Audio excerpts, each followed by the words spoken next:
Bonjour, c'est Manu de monprofdebatterie.com. Dans la vidéo actuelle, je vous parle de fil, mais je parle de beaucoup plus que ça encore. Je veux vous présenter un contexte musical qui est génial, qui est super stimulant, super fun à jouer pour nous les batteurs, pour tester des idées, pour créer des fils et les tester dans un contexte musical réel, pour faire de l'essai-erreur et faire de l'exploration. C'est ce qu'on appelle un vamp. Je vais donc commencer par vous expliquer c'est quoi un vamp. On aura un exemple concret, un vrai audio qu'on va écouter ensemble et qu'on va décortiquer ensemble. Ça va me permettre ensuite d'arriver à vous présenter quelques idées de fil ou quelques thématiques de fil pour un peu lancer votre processus créatif. Et le but ultime de la vidéo, c'est que vous arriviez comme ça à la fin à avoir envie de vous lancer, à tester, à créer des choses, à faire vous-même en fait de l'essai-erreur.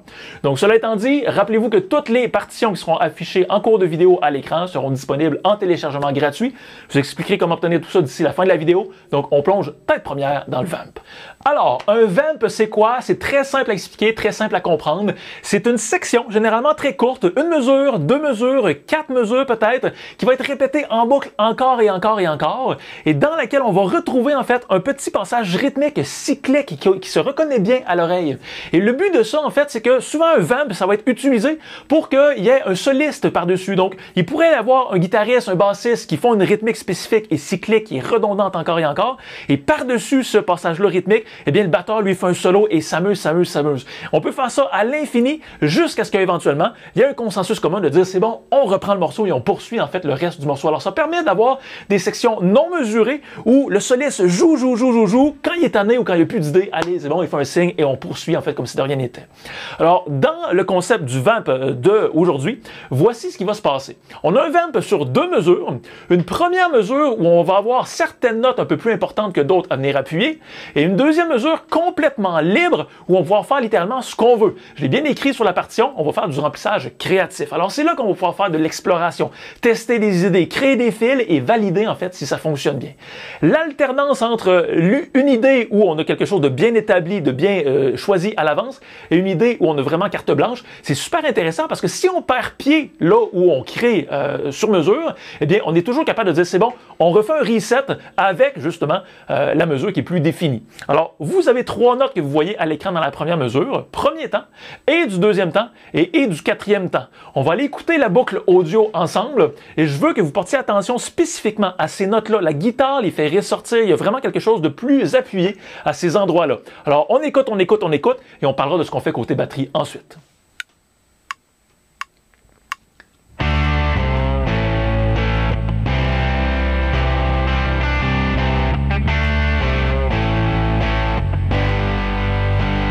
Encore.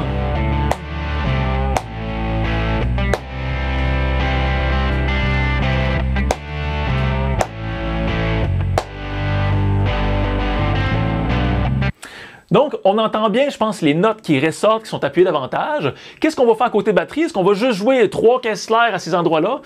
La réponse c'est non. On va faire quelque chose d'un petit peu plus intéressant. Voici de quelle manière je vous propose de venir appuyer ces notes-là.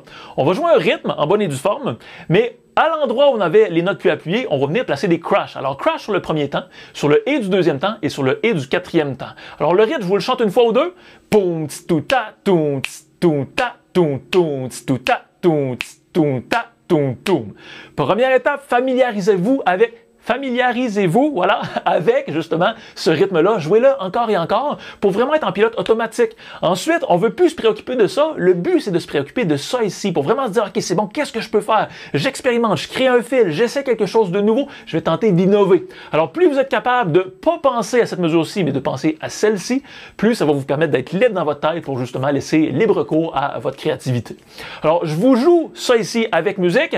Remarquez que pour le moment, je veux juste que vous remarquiez la relation entre les punches que je vais faire ici, donc les appuis sur la crash, et les notes tout à l'heure qu'on entendait dans la musique. Je vais laisser cette mesure-là à vide pour le moment. On s'occupera de remplir avec des fils un peu plus tard dans la vidéo.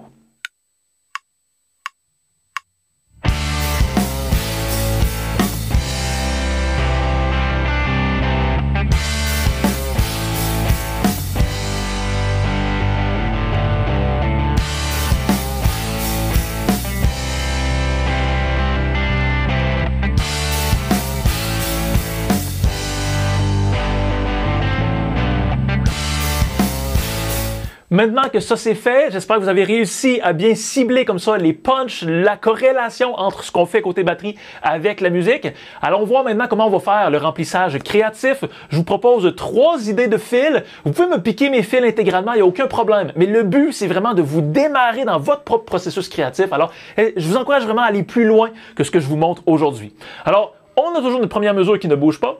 La première thématique, ou premier style de fil que je vais vous inviter à explorer ici, c'est un style qui ressemble beaucoup à un rythme. Remarquez que même si j'ai ici de l'espace pour faire ce que je veux, j'ai continué de maintenir mon charlet la plupart du temps en croche. Il n'y a qu'à la fin où j'ai vraiment débarqué de ce motif-là pour terminer un peu sur le floor tom. Et le reste du temps, j'ai brodé un peu, j'ai expérimenté avec différentes variations de grosse caisse et Kessler. Alors, c'est un fil où on pourrait le voir vraiment comme une variation d'un rythme. J'improvise ou j'expérimente avec différents motifs qui me viennent en tête pendant cette partie-là. Je vous fais un exemple de ça. Je vais jouer 4 fois le motif intégral que vous voyez à l'écran. Et ensuite, je vais jouer 4 autres idées de mon cru inspirées de ce concept-là. Mais ça ne sera pas exactement l'idée que vous voyez à l'écran. Ça va être vraiment juste pour vous montrer que à partir de ce contexte-là principal ou à partir de cette ligne directrice-là, on est capable de créer tout plein d'autres idées. Et je vous inviterai à faire de même ensuite.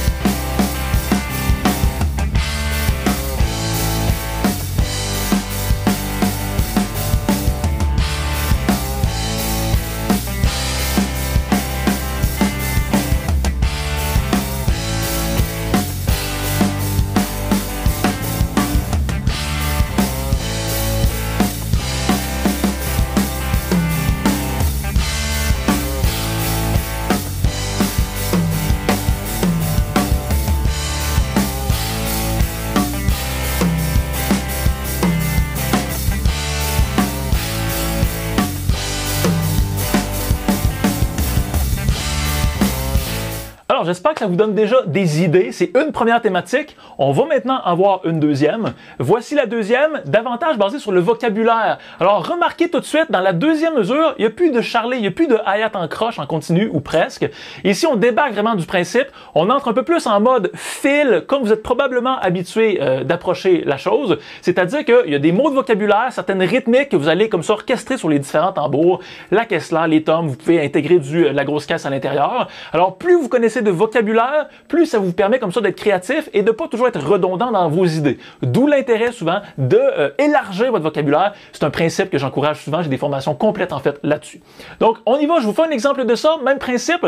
Je vous joue 4 fois le motif intégral que vous voyez à l'écran et ensuite, on sortira du contexte. On va vraiment, je vais vraiment aller explorer différentes idées, différents contextes de vocabulaire. Je vais utiliser le vocabulaire que je connais pour justement créer sur mesure. Et rappelez-vous toujours, j'ai ma mesure ici qui est un peu la mesure stabilisante et ensuite on fait un test. Ça fonctionne, on revient sur la stabilité, on refait un test. Ça fonctionne pas, on se restabilise. On se promène comme ça constamment entre ces deux dynamiques-là.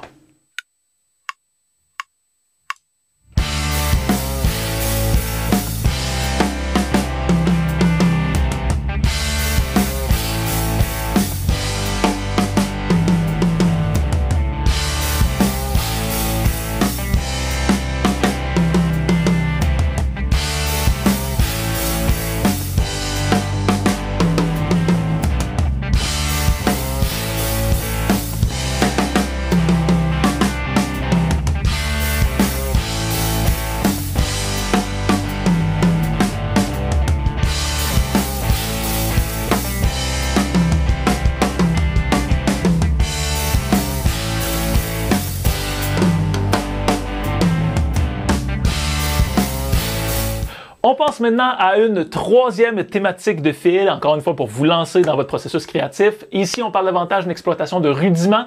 Alors, j'ai ici des rudiments que j'utilise, j'ai un roulement de 5 que j'intègre au début, sur le premier temps, j'ai placé des accentuations un peu à travers, j'ai même placé des triples croches à la fin, donc ça vous donnera encore tout plein d'idées. Même principe, je vous fais 4 fois l'exemple intégral que vous voyez ici à l'écran, et ensuite, j'explore avec les rudiments que je connais. Vous connaissez des flammes, vous connaissez les flammes tapes, les flammes accents, vous connaissez les coups de double, peut-être les paradiddles doubles, vous avez tellement de rudiments à exploiter. Essayez comme ça de trouver des manières de placer ça dans des fils.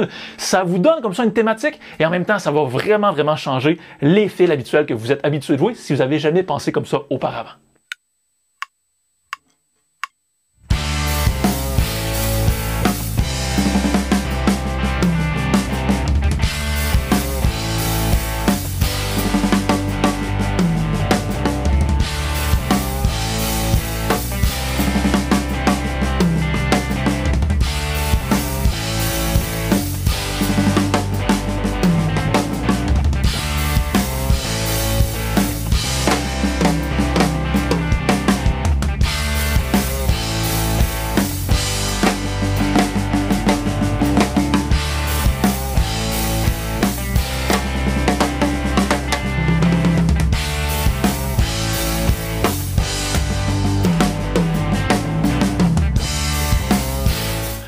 je termine avec un petit message, encore une fois, d'ouverture. Ne vous contentez pas de seulement mes idées.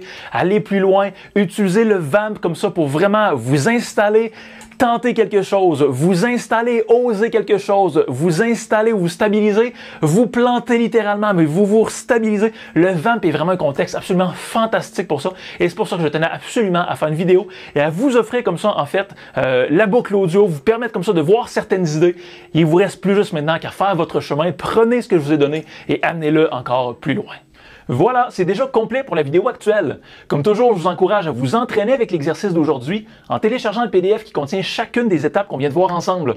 Pour l'obtenir, c'est simple, remplissez le formulaire qui se trouve sous la vidéo ou cliquez sur le lien dans la description juste en bas si vous êtes sur YouTube. Si vous aimez ce que je vous présente, je vous invite aussi à vous abonner à la chaîne, à me laisser un pouce et activer les notifications pour ne pas rater les prochaines vidéos. Ça me donne toujours un énorme coup de main pour faire connaître la chaîne et ça me motive à fond pour continuer de produire des nouveaux contenus.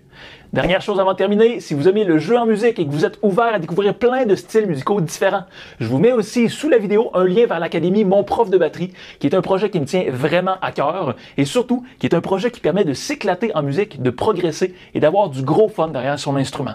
Si vous êtes curieux, je vous mets tous les détails juste en dessous.